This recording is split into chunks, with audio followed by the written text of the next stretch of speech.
কালিমা লা ইলাহা ইল্লাল্লাহ। এই কালেমার বাণী প্রসার করতে নবী গিয়েছিলেন তায়েফে। তায়েফিবাসী মানল না কালেমা, পাথরে মারল আমার নবীকে।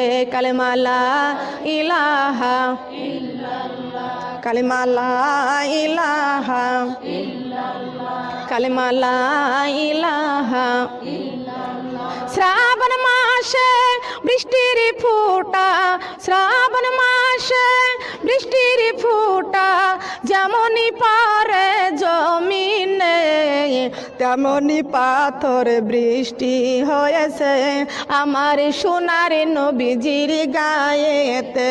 কালেমা লা ইলাহা ইল্লাল্লাহ, কালেমা লা ইলাহা ইল্লাল্লাহ।